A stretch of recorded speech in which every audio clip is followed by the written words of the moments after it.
All right, Chris, just in time. Says, like all of us, misses the old Kanye. I had And a. Oh, go ahead, man. Sorry, I'm sorry. no, go ahead, go ahead. I had an interesting discussion with a close friend of mine about that because my first thought was to has always been the Kardashians have been kind of not assisting in whatever mental health struggles that he's going through, but not helping it either.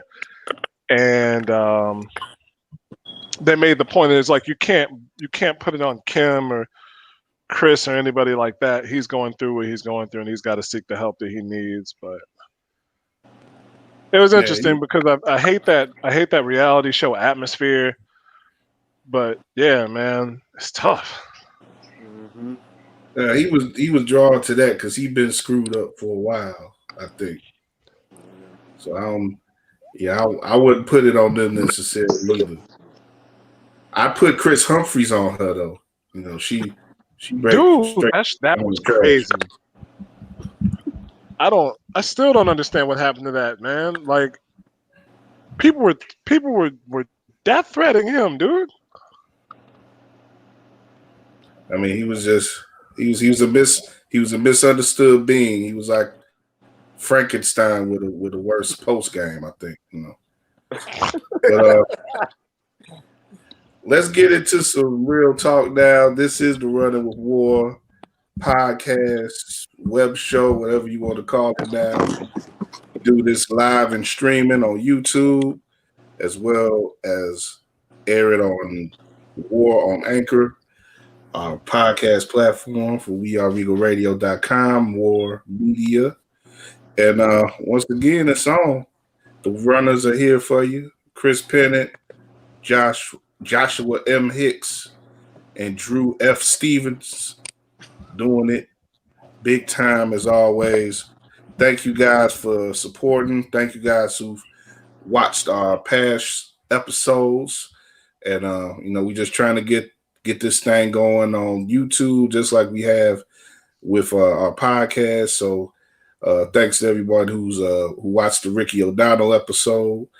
And we're gonna keep giving it to you. Try to give you at least one session a week here as these bubbles keep going, the WNBA and NBA bubbles. And we just gonna hit you off with a quick hour here of talk about both of those bubbles and things that are going on inside them. Right now, Oklahoma and the Lakers are going at it on ESPN, so I got that on the screen in front of me while I'm talking to y'all. But I want to just do a quick tip off subject. Something a little lighter. A little more frivolous than the other stuff we may go into, but still having to do, of course, with what's going on in the bubble. And one thing that I was thinking about, with the whole, I wanted to ask this in past shows, because it's been an issue. It's been an issue with regarding the jerseys and the names on the jerseys, the terms and the jerseys that they're allowing the players to have. And there was a specific number of terms that were being allowed, and they didn't necessarily reflect the the range of messaging that the players wanted. But I guess for most of them, I guess it was fine because they went ahead with these messages, and you see them all on the jerseys now. But an interesting thing that's happened, like in the past week, is that they let the jerseys, they let you have the messages, but they also have the names on all the jerseys now. So it's like, Black Lives Matter, and like Carmelo, who we're about to go into. I think Carmelo has like peace, and Anthony is under his Anthony is under his number, and peace is over it. So you have these combinations now, and one, like, some of the combinations work as phrases, which is kind of funny and interesting. Like online, I saw like one that picked out is like when you have vote, and it kind of seems like an election slogan, like Oh, vote for milk, Millsap. Yeah, Paul Millsap has "Vote Millsap" on his jersey. So I wanted to think of like what would be a good phrase name combination for all of us. And I was thinking for me, since my name is Means, I was thinking of some variation of by any means necessary.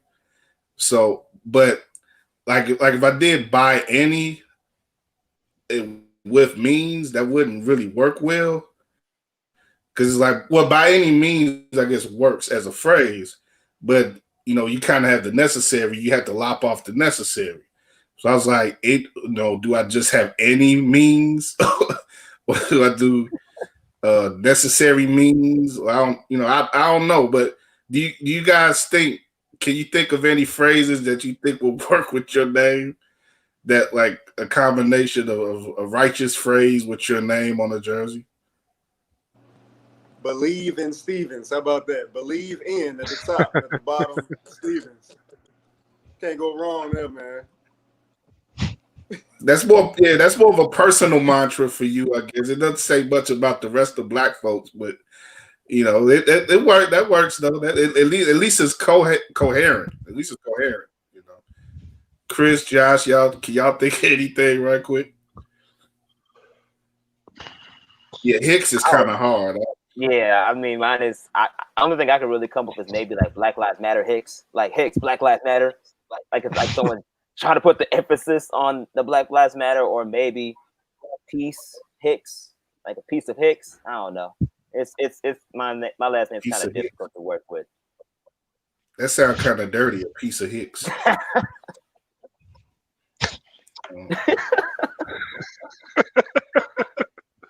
Hey, make me off a piece. I got the Steve Harvey mode. Hicks bar.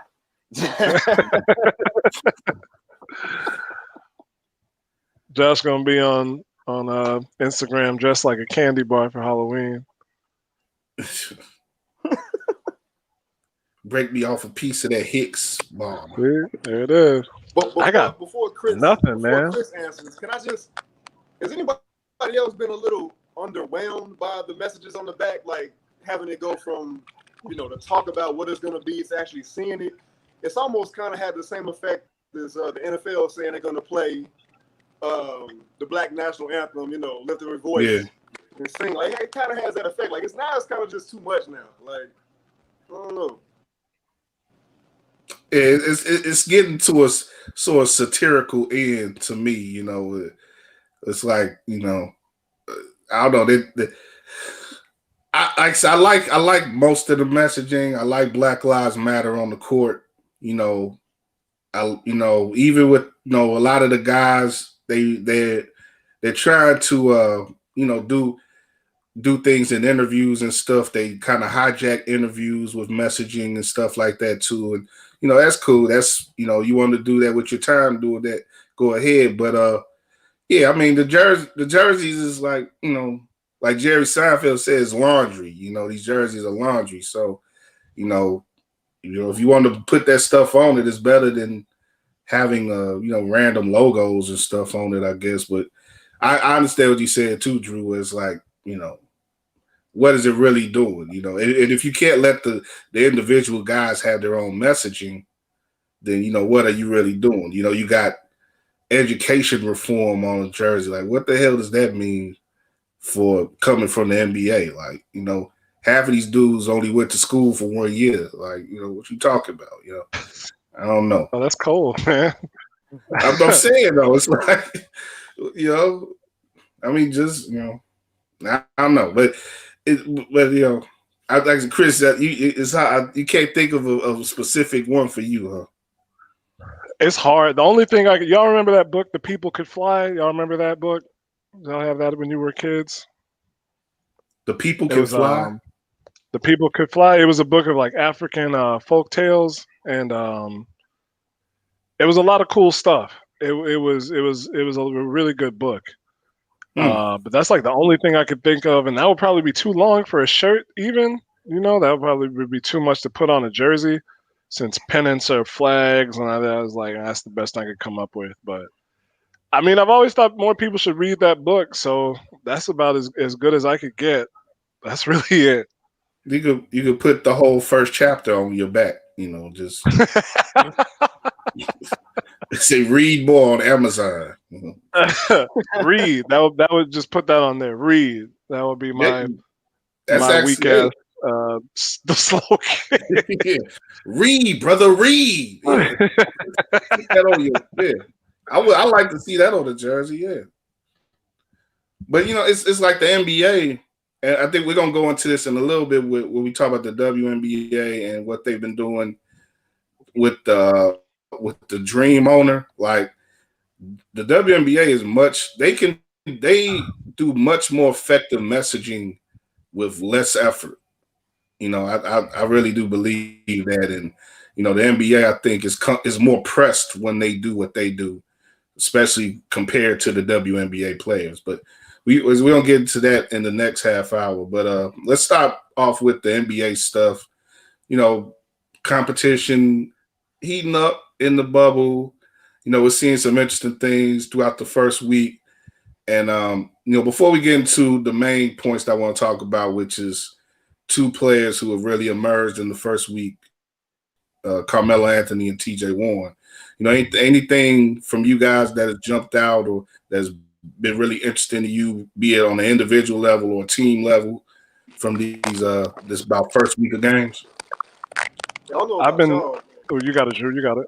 Okay, 'cause I don't know about y'all, but other than TJ Warren being picked 14th and what was it, the 2014 draft, all I knew him for was getting into it with Jimmy Butler recently, and now he is playing like out of his mind. I don't know if that has something to do with it. I know they got a matchup coming up on Monday that I'm very much looking forward to. I'm hoping I can catch it. But this dude is just like playing like Jordan. This field goal percentage, the way he's scoring and getting buckets from everywhere on the floor. I don't know, man. It's it's crazy to watch. It's crazy to see. Well, our man Ricky O'Donnell wrote a piece for SB Nation called him the Jordan of the bubble. So maybe maybe you own something there, Drew. But Chris, what you want to say? I was gonna say the Suns. I haven't been watching a whole lot, even though the games are on in the afternoons, because I've been I've been focused on what we're gonna get to a little bit later. But looking at the standings, I told y'all I did not think Portland could catch Memphis, and here they are, 1.5 games back with 5 games to go. So I might have been wrong, and that would be, it's fun, like I said, to watch John Morant. Unfortunately, they just lost Jaren Jackson for some amount of time. But as fun as it would be to watch Ja and them go against the now locked in 1 seed Lakers, Portland's my squad, man. Flame Lillard, McCollum, Lehigh CJ, Nurkic and Collins and them back. I would love to see them make the playoffs, even if it's for a quick cameo in the first round. And even if, you'd rather be a 4 seed and have a shot than a lower half seed and be expecting a first or second round exit. But in this weird year, man, just let the Blazers get to the playoffs and I'm cool with it. So shout out to Portland. I didn't think they could do it, but they got a shot. Yeah, and I think we could talk about this a little more with Melo, but I think they're probably not going to get officially in the 8th spot, but they should be in the playing game. And the way they're playing against the way that Memphis is playing, I'd have to pick Portland in any playing situation right now. So they're looking real dangerous, and I think Melo was a big part of that, but they got a lot more. Gary Trent, like you said, and they're a healthier team, a healthier, more functioning team right now than they were when the season was actually going. So yeah, I mean, it's hard not to like them right now. Josh, you got anything? Yeah, for me, what really surprised me was the emergence of Devin Booker in this bubble, as well as the emergence of Denver. Just because Denver, between Bol and Michael Porter Jr., who just came out of the woodworks and dropped 37 the other day, those players are really taking their teams to the next level. Devin Booker, I think, has always been slept on just because he's on the Suns, and the Suns have not had the winning success that many people thought would be at least better than what it is now with his presence there.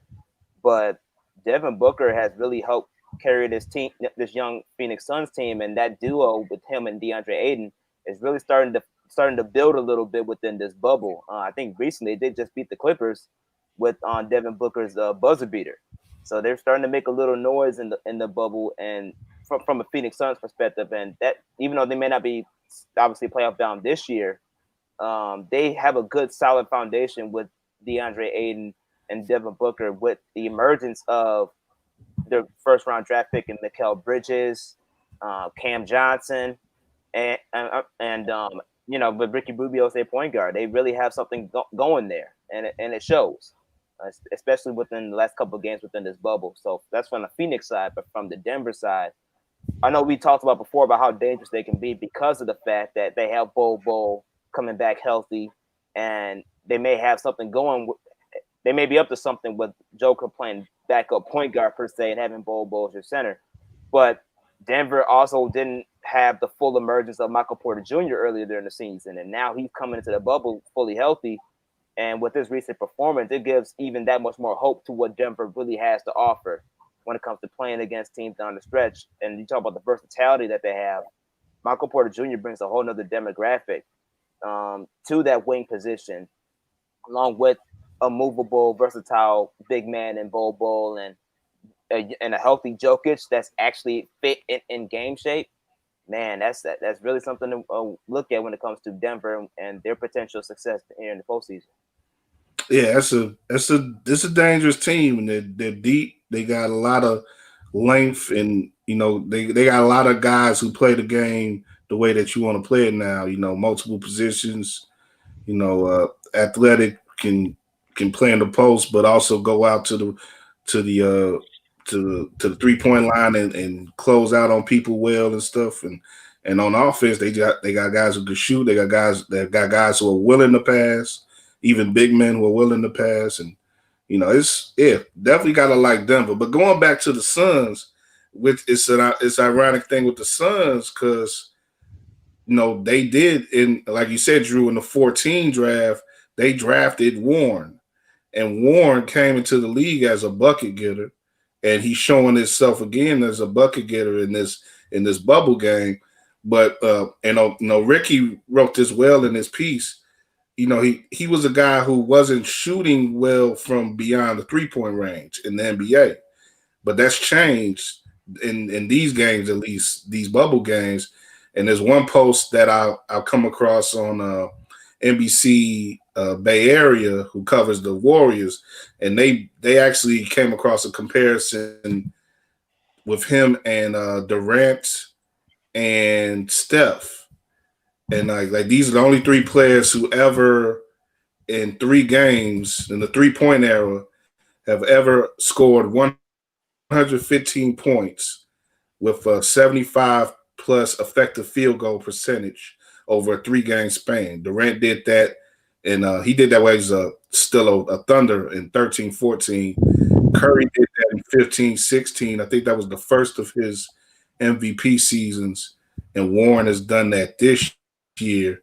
So you look at a transformation like that with a player who has extended his game. He's more of a dangerous threat from deep now. And if you put that on the Suns, how much more dangerous would that make them if he was actually a guy who they could spot up and extend defenses while Booker is doing his thing off the dribble and stuff like that, and Ayton is dominating in the post. That would be pretty interesting. But the Suns still are a well-developing team that's gonna, like you say, Josh, probably next year really be a playoff team in the West.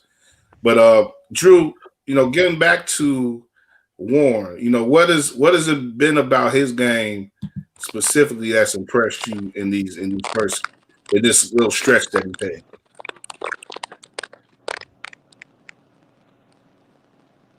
What's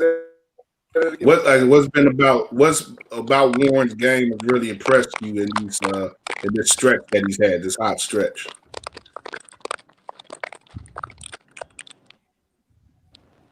Man, my mic is crazy right now, man. He has some crazy crunching sounds, man. Well, Chris, maybe you can pick that up while you get the biggest thing that stood out. Yeah, what you get? What about his game that stood out to you? TJ Warren. Yeah. Just, I mean, you made mention to it about him coming into the league as a bucket getter. I think just seeing his repertoire, man, the catch and shoot, catching off the dribble, and like I said before, the way he's attacking. If you're looking at his shot charts, it's crazy, man. Like, this dude is shooting like above 60% from the field. I think 60% from the three too, behind the arc. He Yeah, nuts, let me look at that.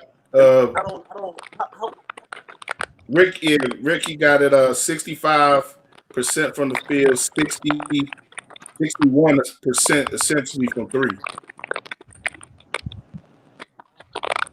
So he's 60 at any point in time, 60% from three is crazy.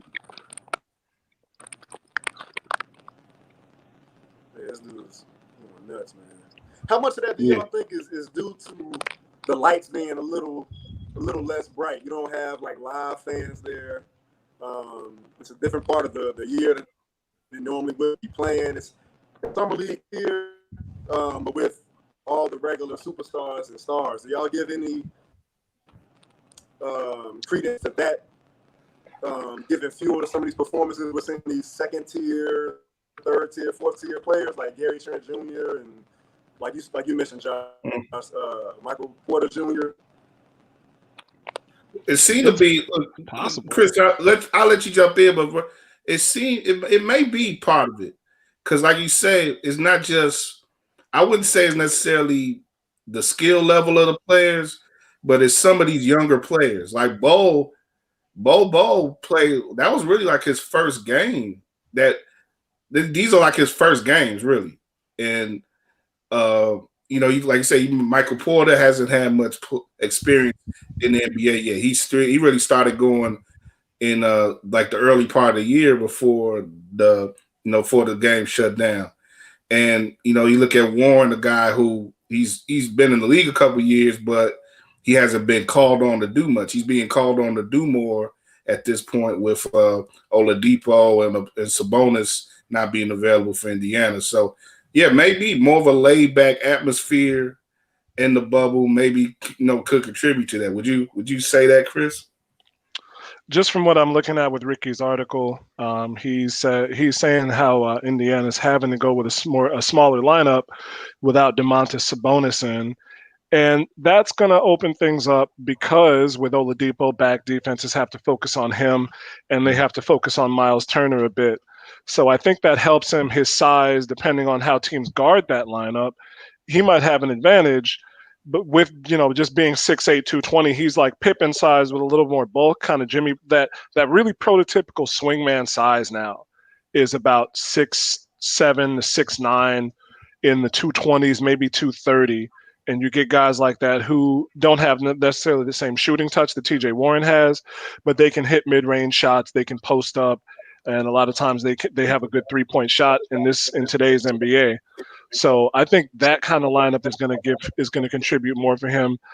I don't think, from what I've seen, I don't know if the NBA has had as many opt-outs as other leagues, like we're seeing with MLB, WNBA, or even the NFL, as a lot of their players are deciding to take this season out for personal reasons. So I don't know if it's that he's going against necessarily weaker players than he would be seeing in a normal season.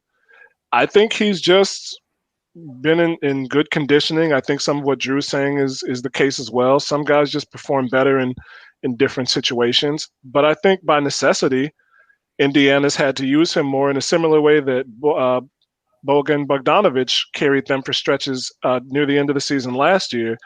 And he's just gotten the chance to shine and he's doing it. Simple as that. Josh, you think that Warren could be a piece that could, he's been a useful piece for him, but he hasn't been the same as Sabonis or Oladipo and stuff. But however they get their team together in time for the playoffs, do you think that they could be more of a threat now, especially when you look at Philly sort of being a little more dysfunctional now and not really picking themselves up, and Boston has been sort of lackluster starting off with these bubble games. Where do you think that Indy may fit in the East structure right now? I think Indiana has a great chance to take advantage of this opportunity to actually move up. Yeah, obviously, like you mentioned, with the Sixers struggling right now, and TJ Warren, when as Chris was describing TJ Warren and his ideal fit within the league now, someone that we know in here that used to play for the Bulls that kind of went through that similar route was Jimmy Butler. When he came into the league, he was more of a defensive player within Thibodeau's system, and he eventually built up his offensive repertoire to a point where he became that go-to guy for us, especially during times when Derrick Rose was out. So I think this was just all a matter of opportunity. Jimmy Butler took advantage of opportunities that he could, and it really made him excel to this all-star that he is now. The same thing with TJ Warren with the Indiana Pacers. He wasn't known or asked to be called upon to be the prolific scorer that he's showing us here in the bubble, especially when Victor Oladipo was there and Bogdanovich was there taking on that mantle. So I think it's just a matter of opportunity in this case, and he's taking full advantage of it to a point where the league is now seeing what TJ Warren really can be within the league, and it's to this point is actually benefiting the Pacers to a point where now they could potentially increase their advantages as far as getting a better seeding, as maybe potentially a top 4 seed within the East. Yeah, and that the home court advantage doesn't really mean anything in these games, but I guess maybe for confidence wise, you put them in the 4th spot against as opposed to Philly, and who maybe backslide, and maybe they play Philly 4-5. I wouldn't mind seeing Indiana in that series. They probably could get out to that first round. And with the Bucks, I don't know how much we're gonna go into the Bucks right now, but they may. I'm not saying it right now, but they may. By the time we get to the playoffs, they may be a weaker number 1 than they were coming into the bubble. So, you never know. It could be interesting how that plays out in the East. But let's go back. Let's go over to the West now and Carmelo and Portland. And that's sort of been the big story when you look at the news cycle over the past 24 hours because Melo had the big game last night, against Houston. Portland really just it was a nice back and forth game, but Portland really took control of that game late, and Carmelo's scoring was a big part of that. And everybody's talking about now, do we owe Carmelo an apology and all that? But I wasn't someone who was ever against Carmelo in the first place, so I don't owe him an apology. I think he should have been playing. And a lot of people who thought he was through kind of do owe him an apology, in my opinion, just for sleeping on him for the first point and for denying a person of that talent, his ability to play in the game.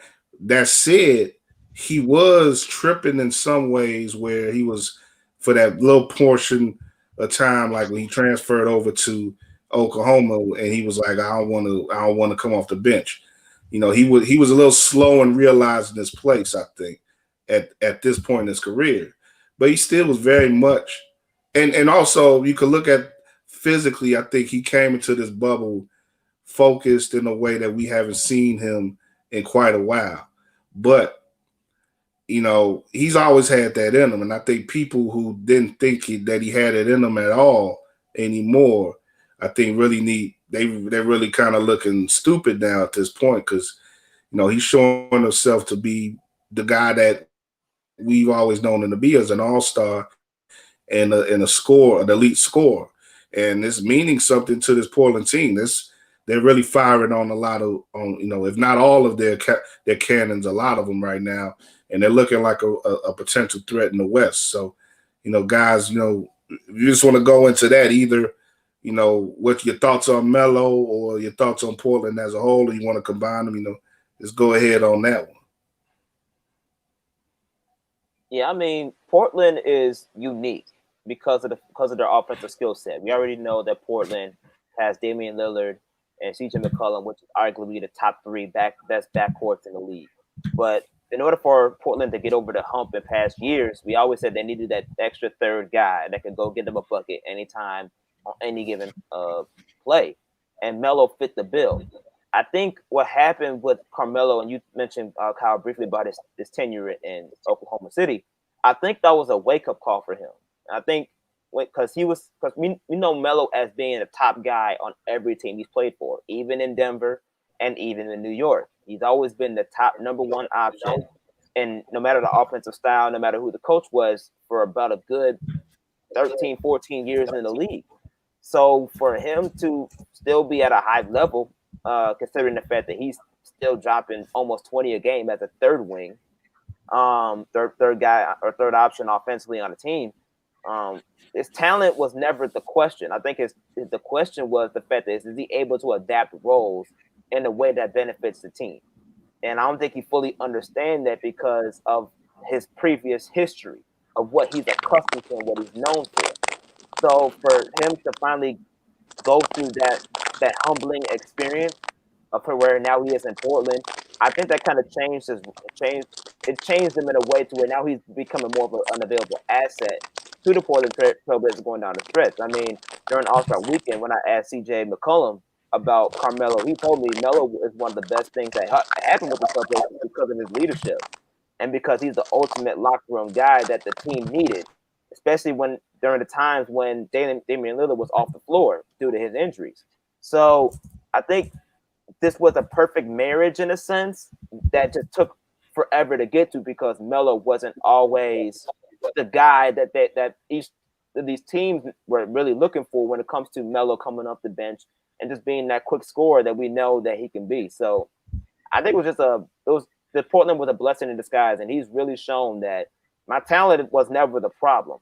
It was other factors that contributed to why he wasn't in the league in certain components of the years that we've known that he should have been. So I just think this is a blessing in disguise for Portland. It's really paying off in the bubble. And you say, a blessing in disguise and perfect marriage, but it wasn't it was something where he fell into their laps, literally, because, so many of these other contending teams passed on him, including the Lakers, who I think that's the team he should have been on. And now they're dealing with JR and waiters who aren't doing, and they're struggling right now scoring on Oklahoma City.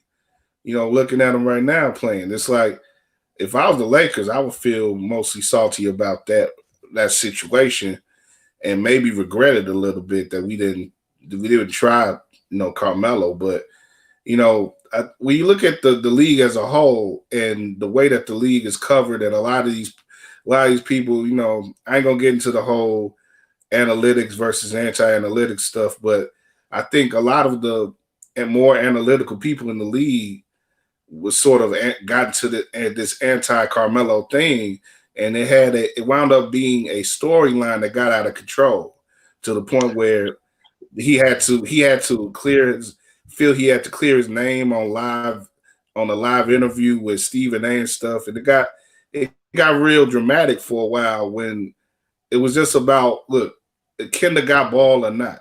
Can he contribute to a team or not? There was half the league that he could have contributed to, even when he was at his worst.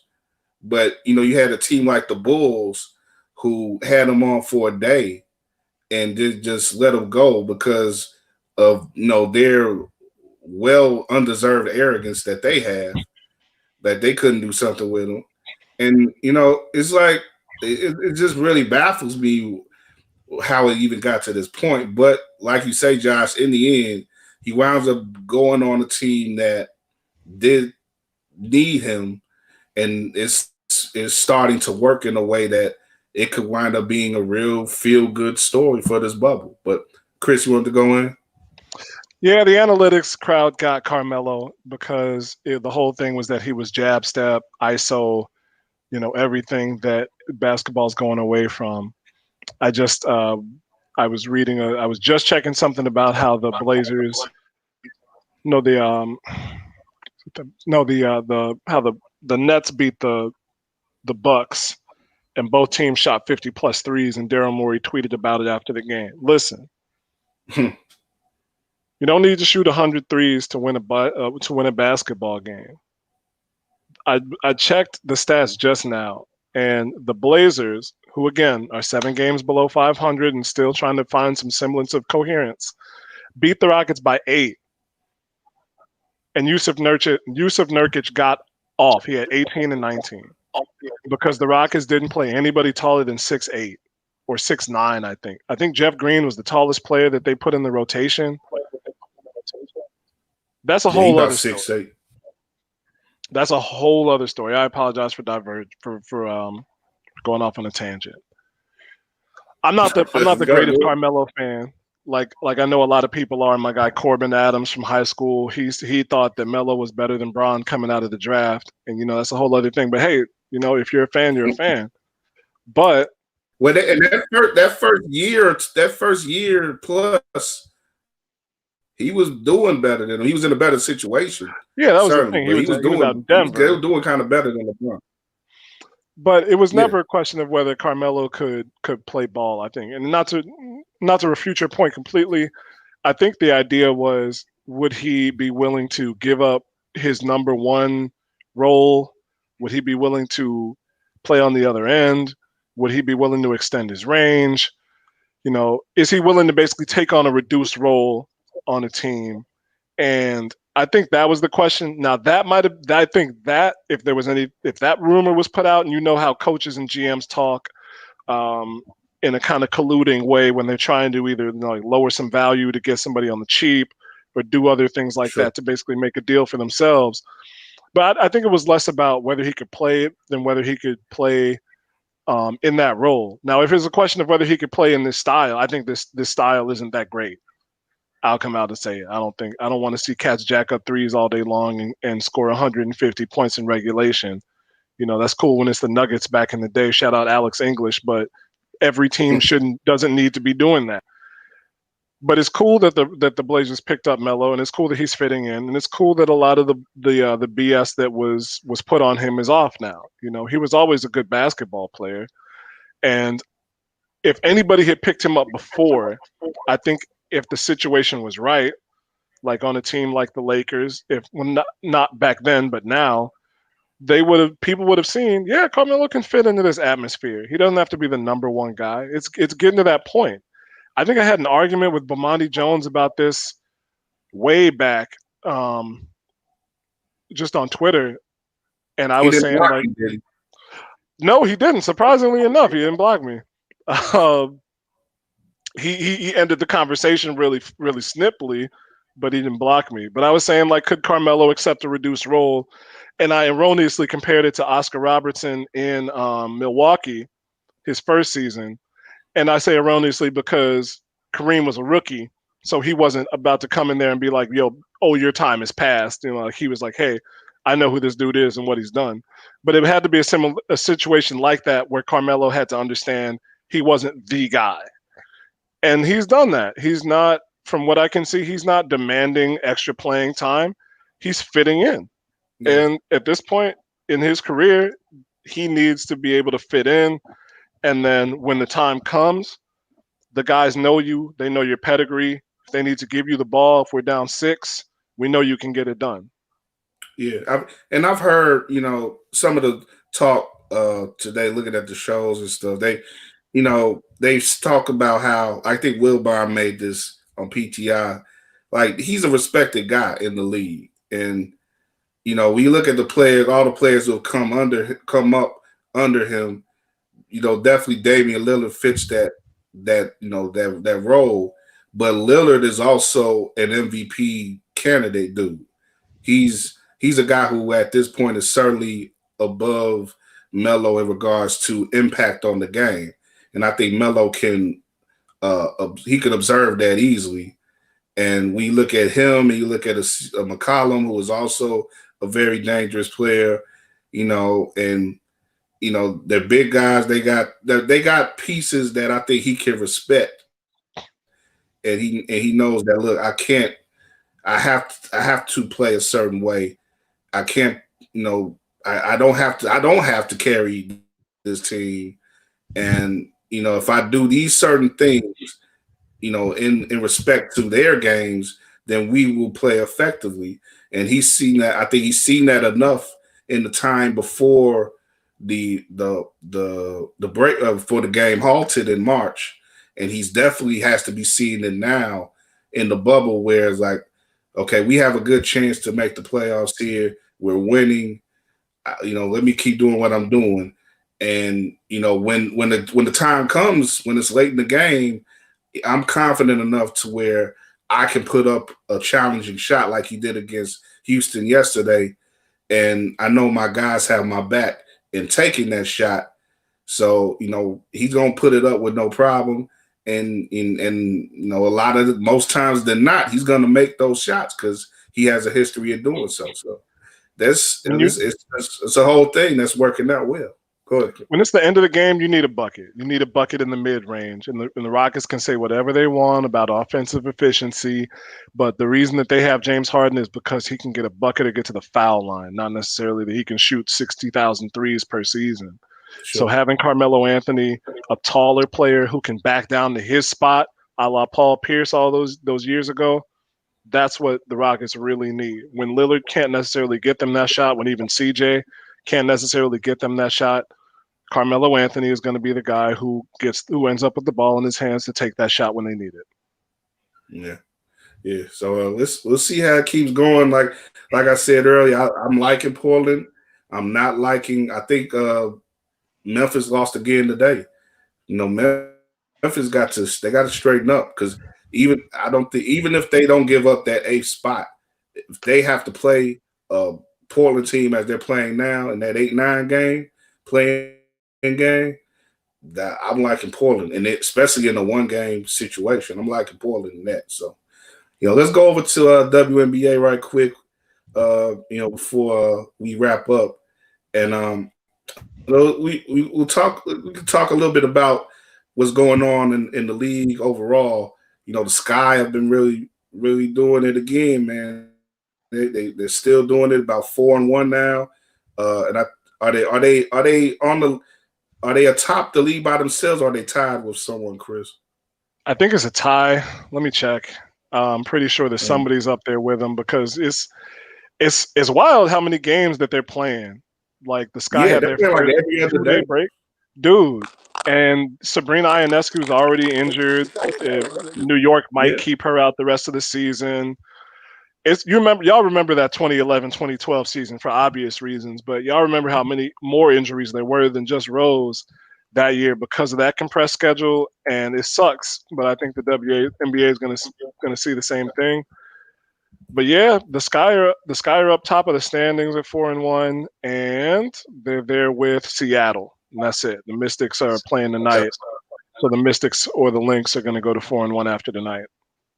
Okay, and the Lynx knocked off the Sky last Thursday, and they came back and beat Washington D.C. on Saturday. So they've been playing, like I say, these games have been competitive, but they've been getting the best of teams toward the end. And what do you think about the way that these games are played out, Chris, so far? Where that it's been competitive. They've mostly gone to the end, last possessions, and they've been tested. The Sky have, but they've been showing their mettle. When it comes to these last minutes and these last possessions in these tight games. Coach James Wade is a coach that demands perfection. He wants the game to go as perfect as possible. Like, don't miss on things. Play as best you can. Don't, especially even this season after the loss to Minnesota. I asked him, and he's like, everybody's tired. We might be tired. This is our 3rd game in 6 days or whatever, but everybody's tired and everybody's going to be tired. So the championship team is the one who has the last bit of energy to push through. But they have been pushed to the edge in a couple of these games.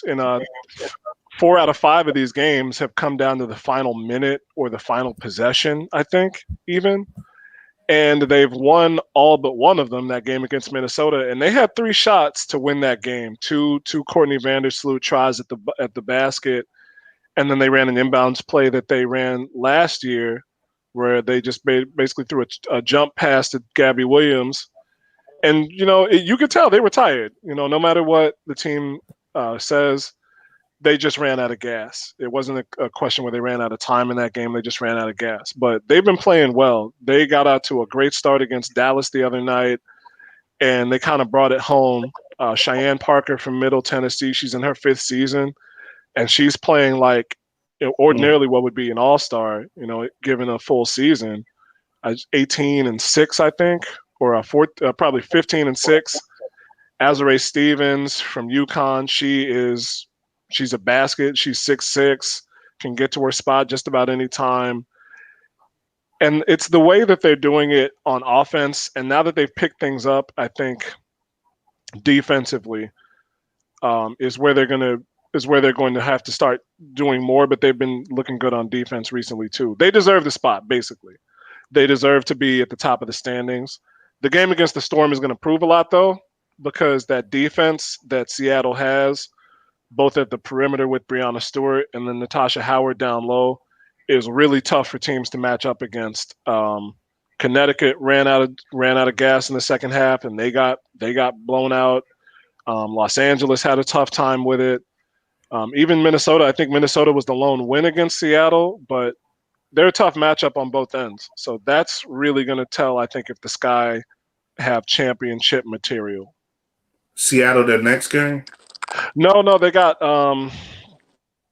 Phoenix on Thursday night, tomorrow night, and Phoenix has been kind of scuffling, but they've won 3 straight.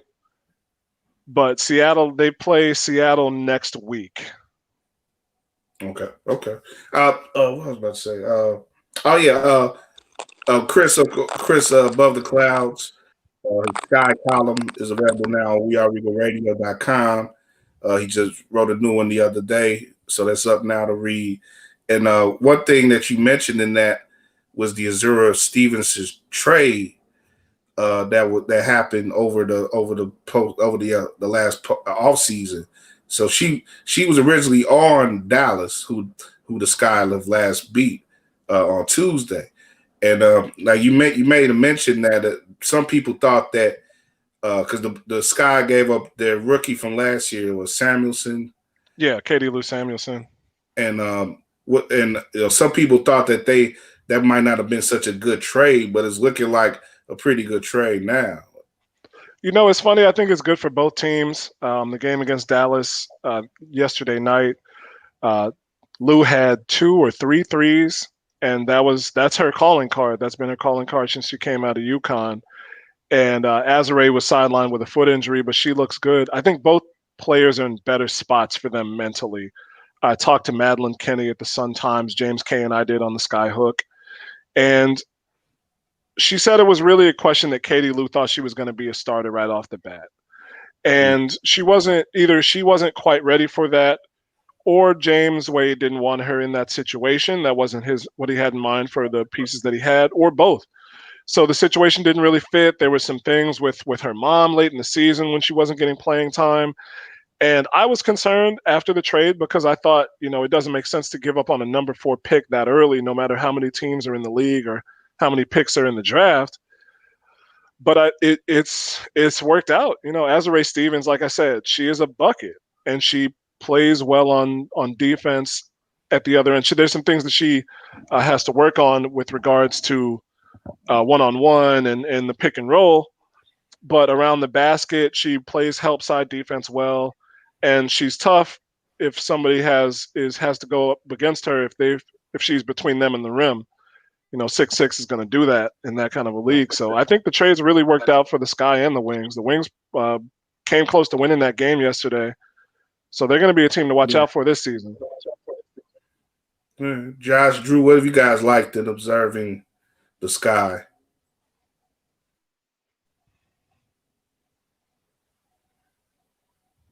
I mean, for me. So, Chris, you know on all things WNBA, especially with the Sky.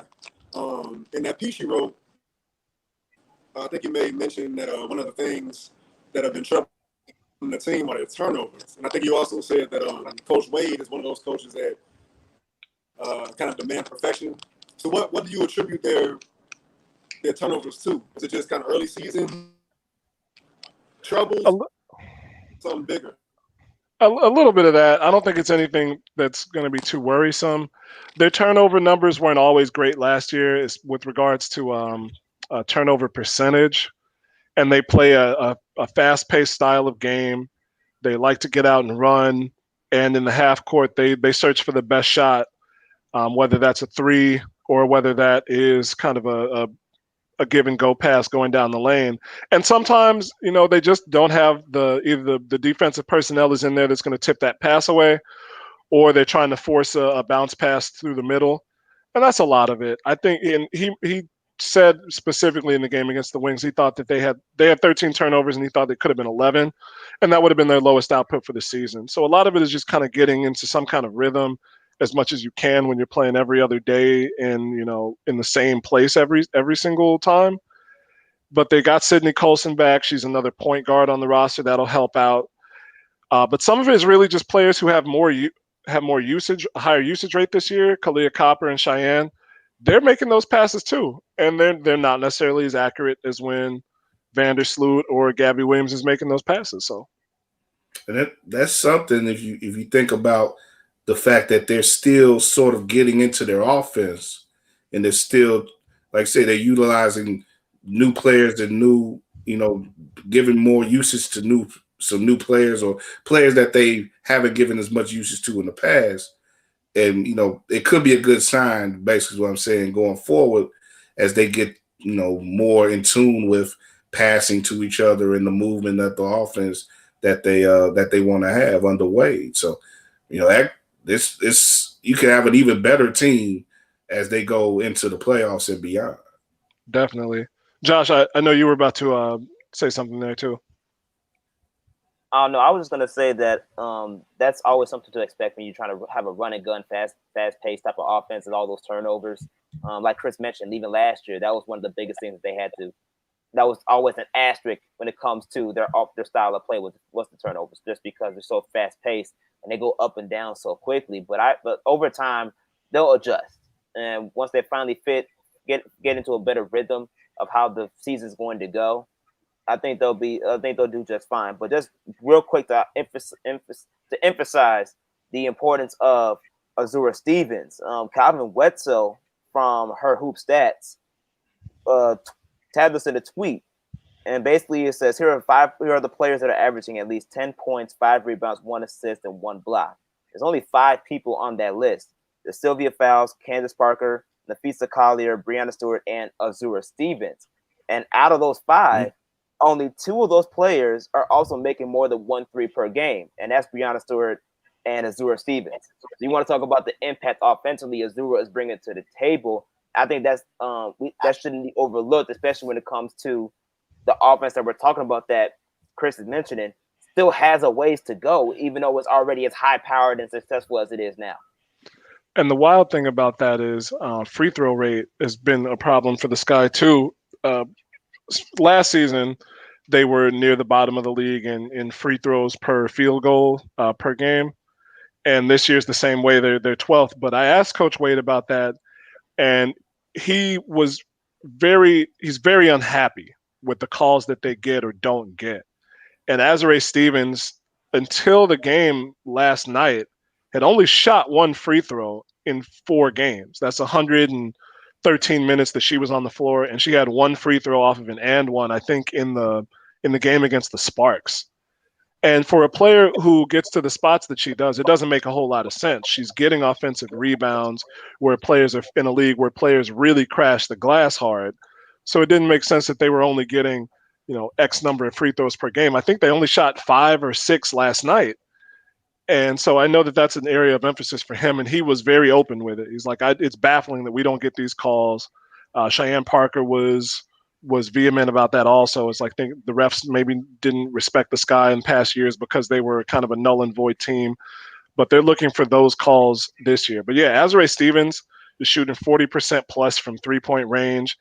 And it's so difficult. As much as I harped on how teams don't have to shoot that many threes a moment ago, it's so difficult to guard a team that where everybody can shoot. And the way that the Sky are built, Gabby Williams found her confidence. The young, I think she's in her third season out of UConn, and she was not a confident jump shooter before now. This season, the first game, she took a pass, stepped into a three without hesitation, and drained it. Even in the game against Minnesota, she was 0 for 6 from three. A lot of those rattled in and out. So she's shooting threes. Kalia Copper's hit a few on the season. Cheyenne's hit a few on the season. Vandersloot and Quigley are always good for a 3 or 2 per game. And with Stevens, a player of her height, being able to step out to the line and shoot a three, a lot of times you don't have players of who are 6'5" and above in the W right now who can defend from the arc to the basket. Breonna Stewart's probably one of 5. Brittany Griner's really good at that. It's kind of surprising at 6'8" how mobile she is, going out to the arc and then going back to the basket. It helps to have that frame, but it's really surprising how mobile she is on that. So when you have a player like Stevens who can step out there, it's so tough to guard them, because if you go inside, either somebody cuts to the basket and she can find them with a pass, or she can get a step and go around. So her shooting 47% means that it's going to be so difficult. And if they start getting foul calls, like Kyle said, the offense is really going to take off. And that's from a team averaging 80 plus per game already. Yeah, they have not had trouble scoring. So that's definitely some good developments going on with the Sky, man. And they're fun. They're a fun team to watch. I definitely advise anybody who really loves hoop, to watch them. They're the only team in Chicago that you can see on free TV now. So even if you ain't got cable, you go see them on 26 on the U. And I would advise you to check them out when you get a chance. But 4-1, they're atop the WNBA, and we're gonna step out in a minute here. But before we do, I want to get into this.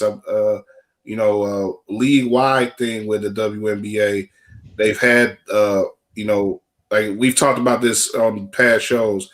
And mentioned earlier in this episode, the WNBA does not play when it comes to stepping against people who speak out against social justice, who speak out against Black folks.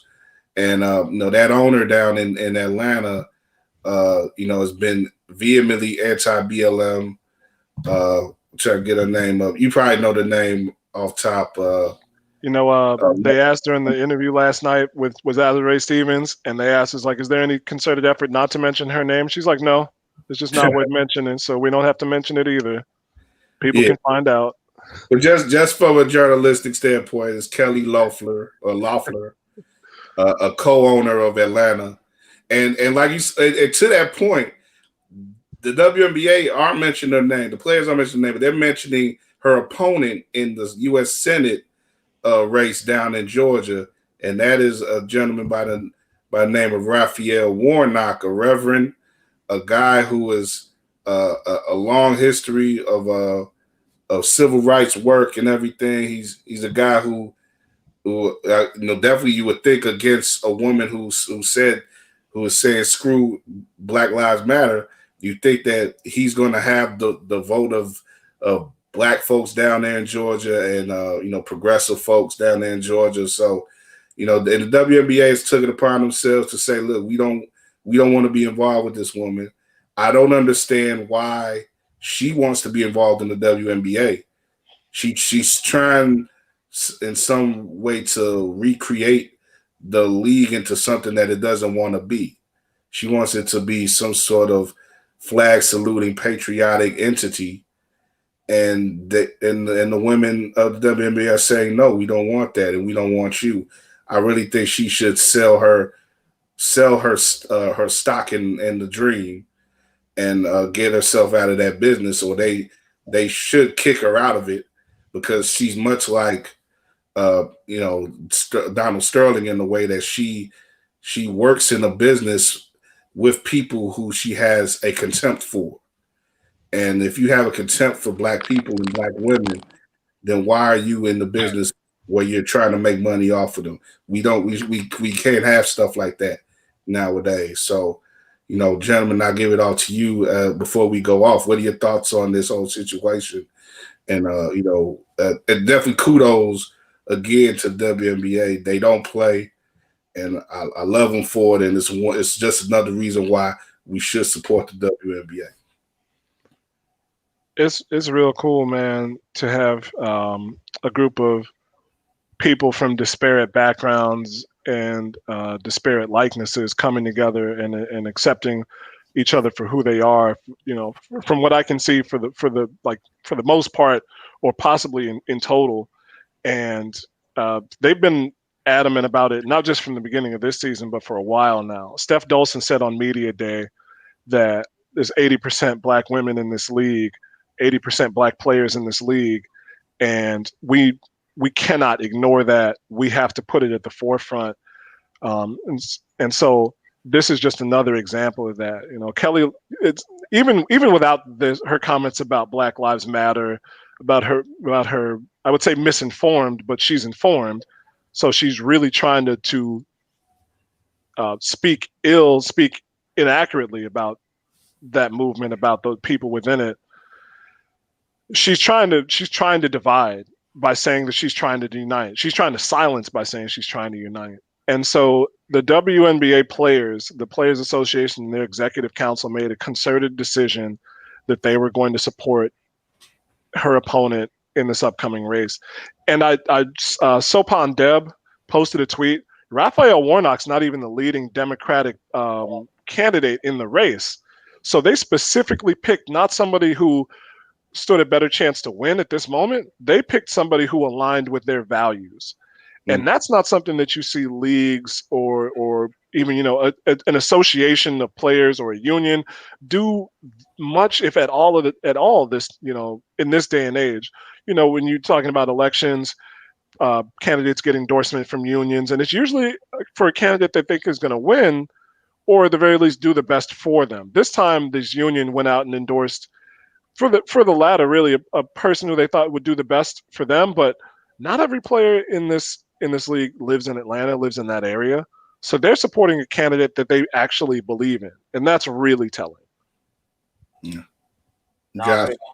Chris, you made some good points on that. And I think that's what makes the WNBA so unique, is because they are so unified when it comes to getting their agendas across, that it makes powerful statements like this. Like, I think this type of statement that they made was one of the most savage type of protest you can do. I mean, to sit there and say, yeah, the leading candidate, yeah, we don't want you, we want the black guy, and the black guy that's not even in the current lead of the Democratic race right now, that's telling.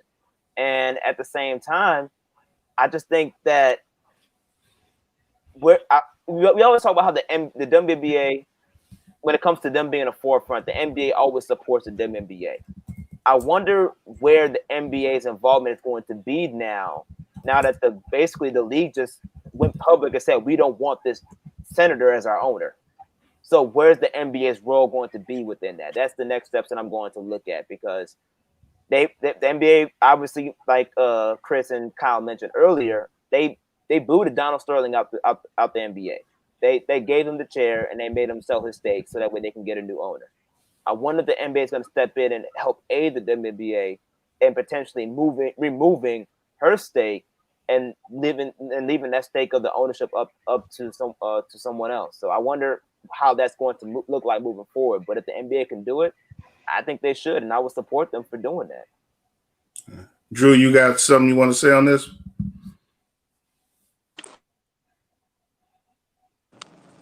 Yeah, just that it was ingenious the way that the WNBA, the players, went about still taking a shot. How do you pronounce the last name? Loeffler, but without even saying her name. That was dope, and I think it lends itself to what we all mentioned in the past about how out in front the WNBA has been on these issues. That we're all seem to be kind of catching up now in the public light. yeah, man, it's just an ingenious move, and just another further evidence of what they're doing for the community and for the public at large, and for what they believe in. I just think it's odd, man. She sounds like another proponent of the shut up and dribble motto. Crazy. I don't understand why people just kind of pigeonhole athletes to only be able to talk about the sport in which they play, or other athletes or other sports. We're human beings at the end of the day, man. We have different talents and different things that that all touch us as just on a human level. So I'm tired of this idea that, you know, athletes cannot speak out about politics or things that are going on in their communities. It's ridiculous. Yeah, and you know, I think as far as sticking to sports go, you know, WNBA has long left that sort of theory behind, and you know, I think again, I think this gets to the point of where, you know, you can't look at the people who you work with, or even if they work for you clearly, you can't look at them as chattel, or look at them as some sort of, you know, just some sort of profit base, or something that you could just make money off of and prosper off of. We saw that they had to. You saw that Sterling couldn't get away with that. We're looking at a lot of the movements in the NCAA now, where these players are like, look, you can't put us out here to be potentially exposed to coronavirus. We're not getting money for this and stuff. You can't just do stuff that without us, our thoughts being acknowledged, and our fears and stuff like that. And if you look at the WNBA, they definitely are saying, look, you can't own a part of our league, of a franchise in our league, and go against things that we and have values that go tend directly against ours. You can't be an op, against our movement. You can't just agitate us like that and think you're going to get away with it. So, definitely all props to those women in that league. They keep doing what they do. And, beyond just being great athletes, they're great representatives of the community. So, much props to them. One quick thing on that is the circle of cats who are going to be able to get away with that is getting a lot smaller, man. Yeah. Like, everybody's taking notice of this league now. I saw Lil Rel on Twitter. Somebody commented on something. I think he was watching either the Sky game or just another game. And somebody commented on his post like, "Oh, it's the biggest attendance they've had." And he's like, "Corny, my guy blocked." So my guy Mola from Ignatius and King, the People's Tweeter, Mola Luther King, whatever, however you know him, he's watching games now. A lot of people who weren't noticing or weren't paying attention are paying attention now. So that circle of ignorance is going to get a lot smaller. It's going to keep shrinking. And so Loeffler she's probably the custer of this whole thing. She's going to be one of the last people on the boat real soon. Yeah. And just real quickly, just to piggyback off of what Chris just said, I think it's also we want them to keep that. We want people that are tuning in now with the Sky to keep that same energy when these arenas open back up. Don't just watch these games. You got to come and put your money where your mouth is and attend these games.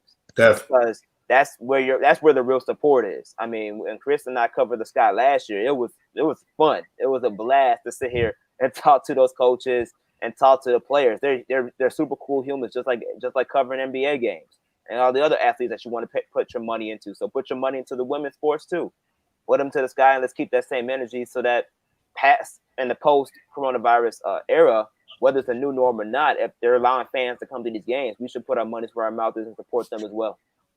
Yeah, well said, Josh. The television ratings are meaningful, definitely, and we want to see those keep up. But like you say, go out to the arenas too when the time comes, and you can do that again. Bring your daughters, bring your families out there. They've long prided themselves on being good family offerings. When it comes to entertainment, so there's no reason not to support the WNBA really. So. And speaking of sport WNBA, we're going to look to have Chris and his man James from the Skyhook podcast on with us maybe as early as next week. So we'll see about that. But for now, though, we're going to wrap up this session. Thank you guys once again. Follow all us on weareregalradio.com. We are Regal Radio, War Media, wherever you see that, you'll see us. And yeah, that's pretty much it for now. I know Chris got to run, so we're going to wrap it up quicker than usual. But yeah, that's it, though. We'll be back next week. You won't have to wait long for us. And listen to all our past stuff. If you haven't listened yet, don't sleep, man. We out here, man. This is the running season, man, and we just getting our breath up, man. We ain't tired yet. We still in our first win, man. We ain't thinking about no second win yet, man. We running out here, man. All right, we out here, man. Keep bouncing, and we'll see y'all next week.